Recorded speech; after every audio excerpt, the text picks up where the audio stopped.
Well, welcome to Friday afternoon at the Manor.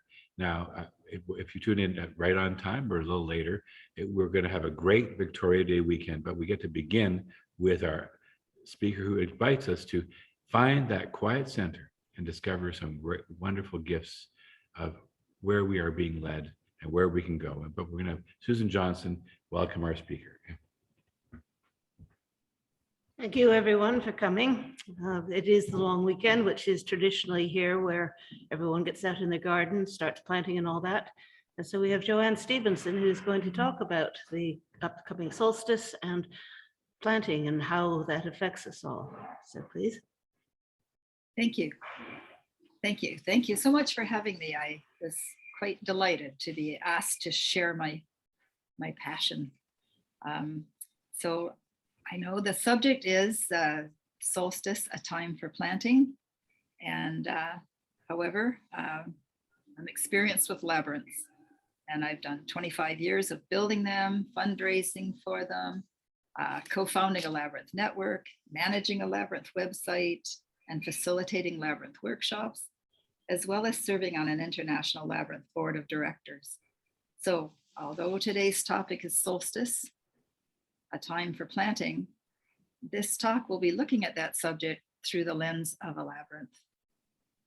You may recognize the labyrinth footprint throughout this talk. I know you're familiar because you have one there at Manor Road to use and other places around the city. So circling back to the seasonal, cyclical topic at hand. Summer solstice, June 21st this year, is the exact day that the sun travels the longest path through the sky in the Northern Hemisphere, and we have the most daylight. By contrast, winter solstice is the exact day of the year that the sun travels the shortest path through the sky, and that gives us the shortest day, the longest night. Ancient farmers would watch the stars and know when to plow, to plant, to prune, and harvest. They repeated this harvest cycle at the same time from year to year, in tune with the circle of seasons.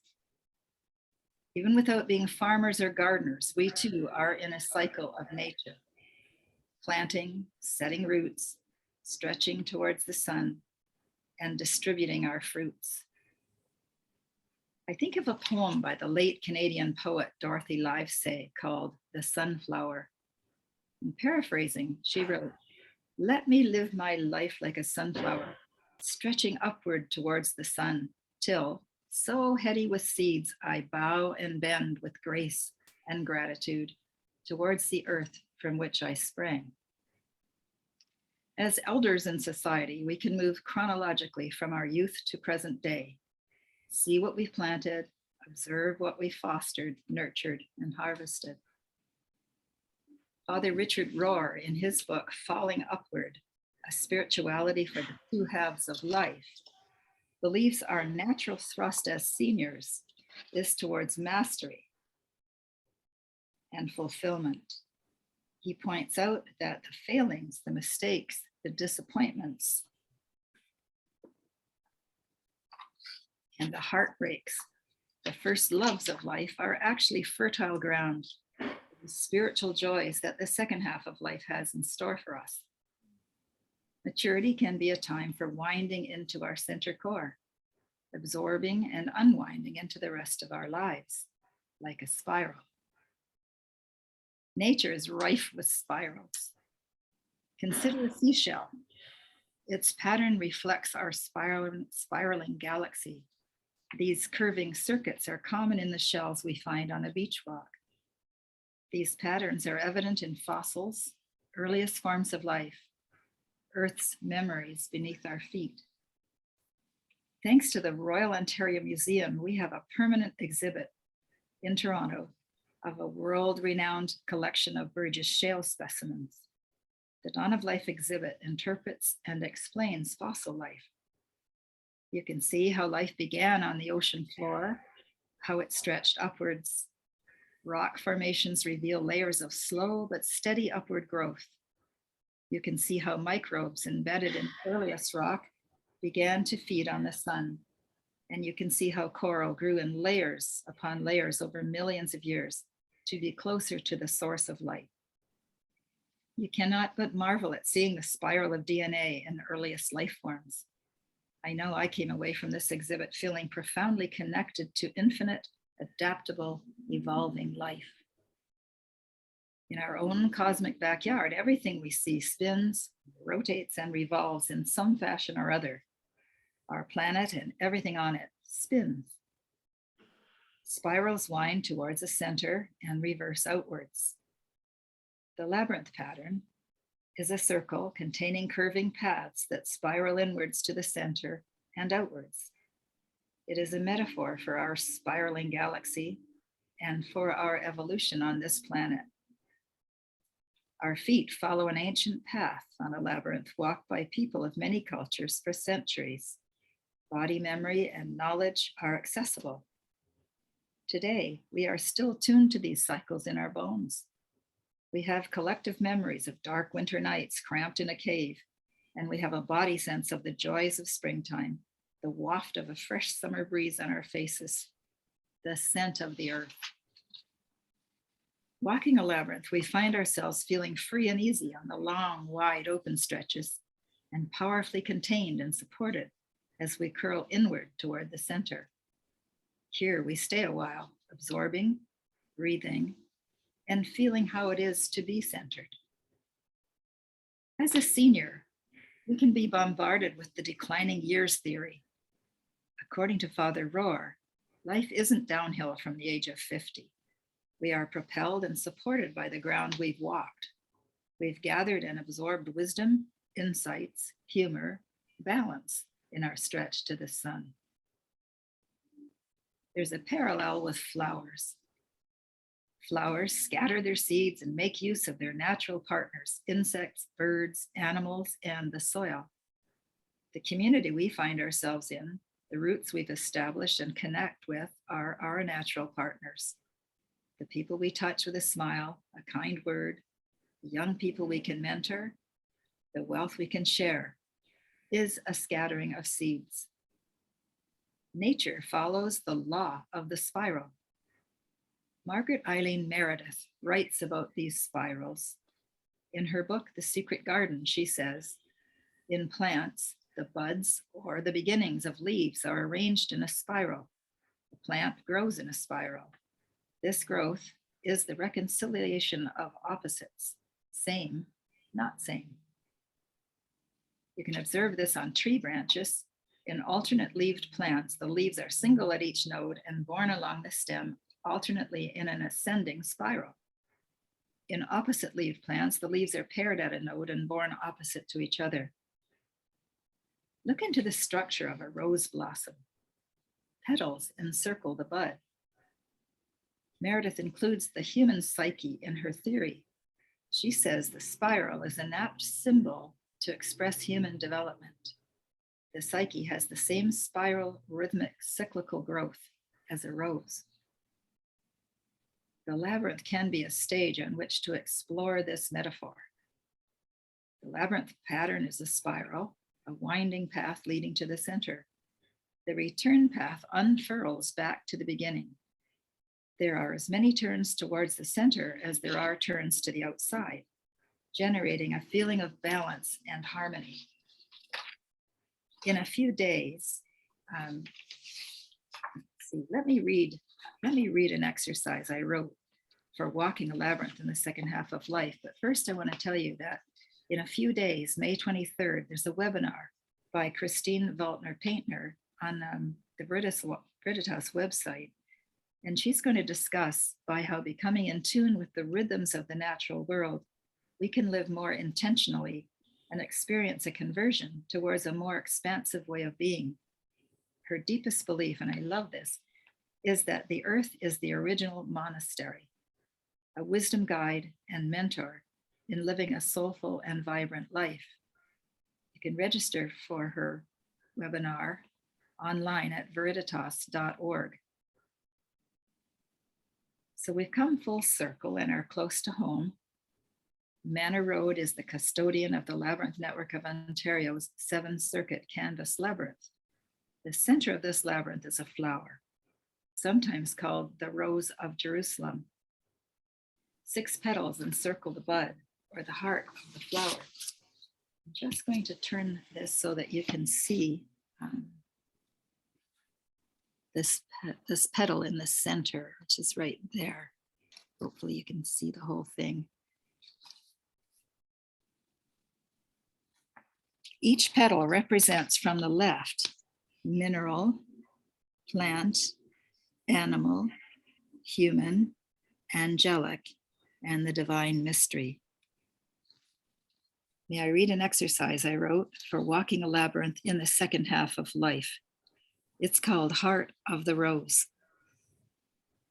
On the winding way towards the center, I bring my past, my scraped knees, my ignoble moments. I bring hard-won successes and learnings too. Will you linger with me on each petal from left to right? These petals encircle the heart of the rose. Rock and mineral. With my feet firmly planted on the rock and mineral petal, I am aware of the pulse of permanence, the holding and keeping of the archives of Earth's memories, the timeless records. I am rooted to the unwavering underwriting of my being. Moving left and curving to the second petal is plant. My plant shoots downward into the plant realm and feel grace and resilience, the cycle of renewal and rooted revival, the beauty, the nutrients, the healing, the abundance, the code of life in meadow, marsh, and wood. I sing with the poetry, symmetry, the symphony of a garden. Moving left and curving to the third petal, animal. I inherit the legacy of animals, their lives lived in partnership with their land and sea. I respect their autonomy, their teaching, their nobility, and domain. Moving left and curving to the fourth petal, human. I long for a communal connection of compassion and conscience, for sisterhood and brotherhood, and love without agenda. Moving left and curving to the fifth petal, angelic. I open to light-filled uplifting, to intervention for the highest good, for communion and communication. Moving left and curving to the sixth petal, the final petal to encircle the heart of the rose, is divine mystery. I sense the presence of the Creator moving across the dark waters within and without. Divine mystery cannot be named, but here on this petal, I am named. Part of all this, I step into and drop down into the center, the very heart of the six-petaled flower.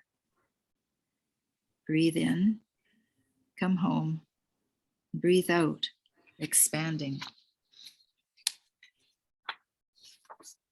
Belonging, a circle of motion.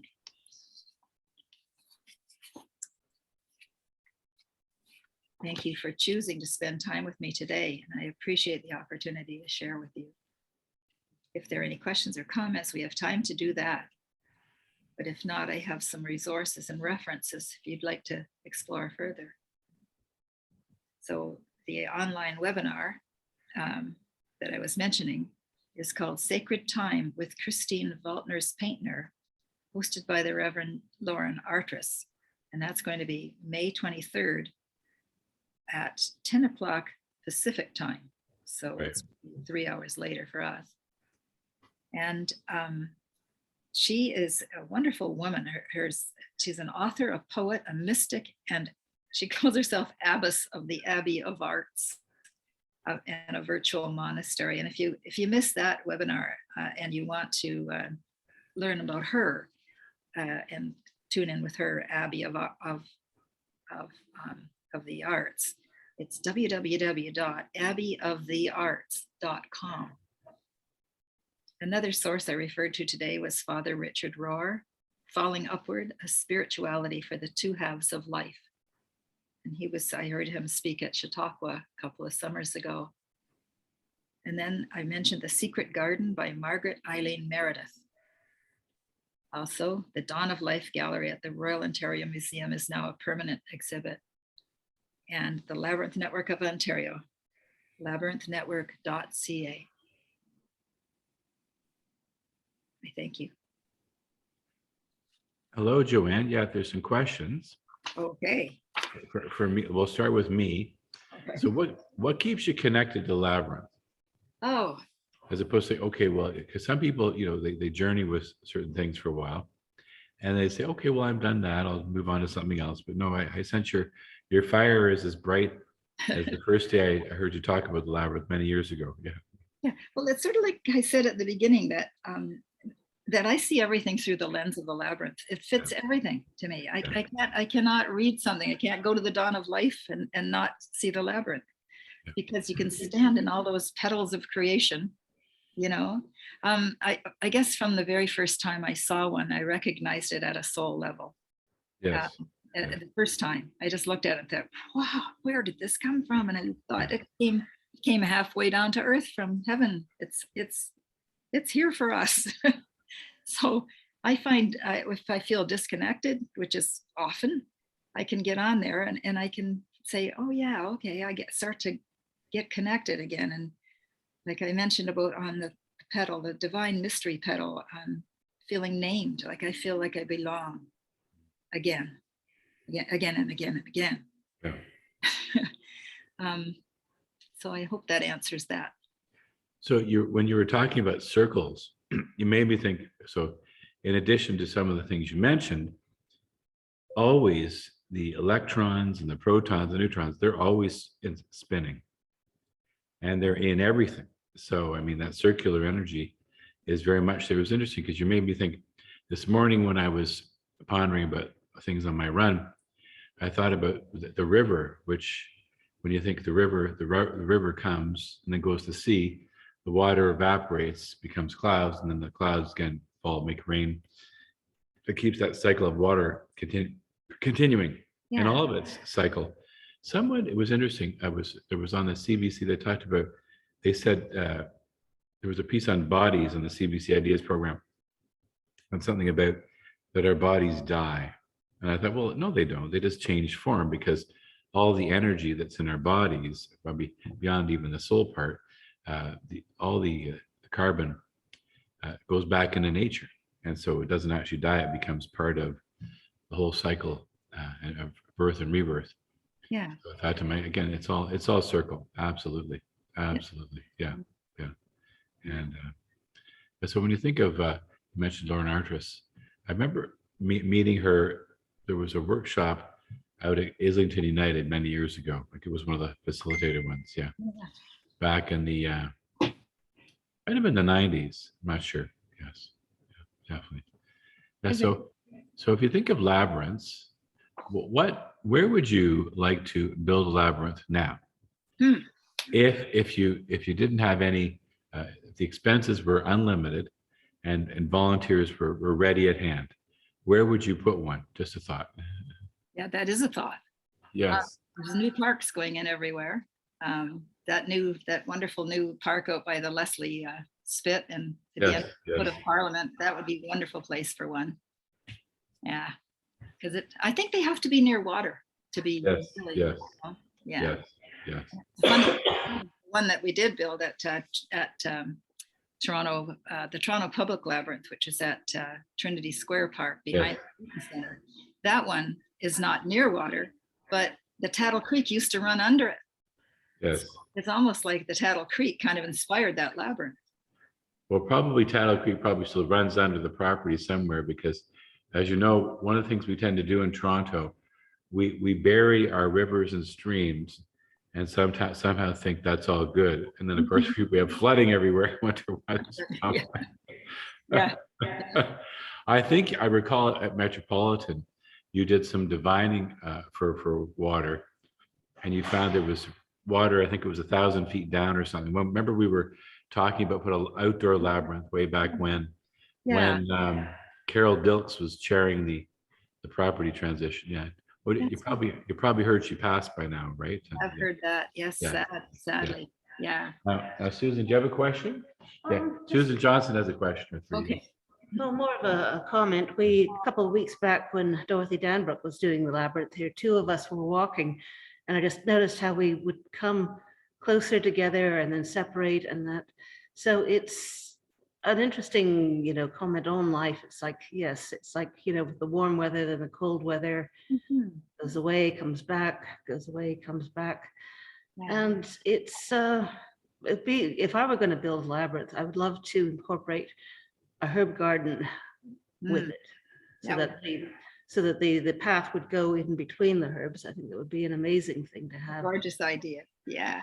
Yeah. I love the way you talked about the almost a dance of coming close to somebody and then away and then back. There's a natural balance. And some people have noticed that friendships, they've lost touch with a friend, and so it's sort of brought up that you're together or you walk parallel for a little while, but and then you might be like separate for a long while. Mhm. Thing is, you're still within a circle, and so they felt that they were still connected to that friend energetically. Mhm. Yeah. When I was first introduced to the labyrinth, I thought it sort of like when we have a target, a goal that we're trying to accomplish something. A lot of times, we make progress and we have setbacks, Mhm. but we do always end up there. So I think this is an exercise for people who are trying to, deal with things, not quite sure, getting discouraged because things aren't going the way they expected. Yeah. Yeah. And that's another thing. Stand on that divine mystery pedal, because we don't know, but we are. you know. Yeah. Exactly. I think I told you the story about making one up north of Wyerton for a family, and the Dolomite. Yes, that was. Have you ever made one yourself with a group of people on some property? Not really. No. Actually, we did together. Remember at Winnemore's Oh, way farm? back. Yeah. I That's have. a long time ago. Yes, it was. Yeah, it was in the 90s. Okay, yeah. Yeah. So yeah, that's when you didn't even have one in Markham. Now, did they ever put one in Markham? Because you were up there trying to Oh, get one. no, they never did. No. Really? They were Yeah. really worried it was gonna be demonic or some ridiculous thing like that. Oh, yeah. Well, I shouldn't say they never did. I think the library or the public, there's a public building that has a version of one, Yes, yes. a small spiral. But yeah, no, they were worried that it would bring the wrong too many people to the park, and it had a lot of. It was not in my backyard kind of thing, because a lot of houses, Right. high-end houses, were all around the park, and Right, right. they just didn't. They wanted it to be for dog walkers and bird watchers. Period. Really? Well, there was Wow. a lot of misunderstanding back then about what a labyrinth really was. Well, a bit like that misunderstanding we're dealing with the High Park one, right? And Yeah. they're worried there's going to be tens of thousands of people flocking to High Yeah, Park. they haven't changed. They have not changed. They still No, feel that way. no, They won't no. let signs in there. They just want people to be able to discover it on their own, just accidentally. Yes, You yes, know. yes, Yeah. yes. But it's come a long way, though. When you and I probably first started with them. No, no. No, So what is there an event actually on the solstice this year at the Yes, Labyrinth? there is Yeah, at noon. yeah, yeah. Yes, thank you. I forgot to mention that. There will be a Yes, walk yeah. at the Toronto Public Labyrinth, which is at Trinity Square Park. And that'll be the 21st or 20th. Okay. It's the 21st. Will it be with Michael? Michael will be playing. Right. Yeah. Okay. Okay. Oh, great. Great. Okay. Thank you. I would have forgotten to mention that, and it's such an obvious. Well, I've had those moments too where you're in the middle of something, you're thinking, and you think, okay, well, I'll mention it later, and then Yeah. later, where a good one would be right by the waterfront where you are, and Yeah. yeah, but I'm not sure how you would ever get that group to agree to that. They would be Yeah. Well, they do. I think the city of Toronto is fantastic. I really do. It I think is, they do it a is, wonderful yes, job with their yes. parks, and they stand up for us whenever Yeah. we get a few challenges from the BIA, and they want to sort of use the labyrinth in up near the Eaton Center Right. for picnic tables or a concert. Yes. The city will stand up for us, which I think is great. Say no. They That's think wonderful. under maybe it's a rare, quiet spot, and it should be available for people. Yeah. So Well, we just had Ann Piper come in. Ann, do you have a question for Joanne? No, okay, no problem. Okay, well, thank you. I'll pass the podium over to Susan Johnson, who will. yay. Thank you very much for coming. Thank you everyone for coming as well. Next week, we have Joseph Curry, who's talking about sustainable urban beekeeping, which would be fascinating. And we've discovered in the last 2 years just how much we can do with apartment and condo balconies and other resources. So let's see what he can tell us. Thank you very much. Thank you very much. Thank you. Bye.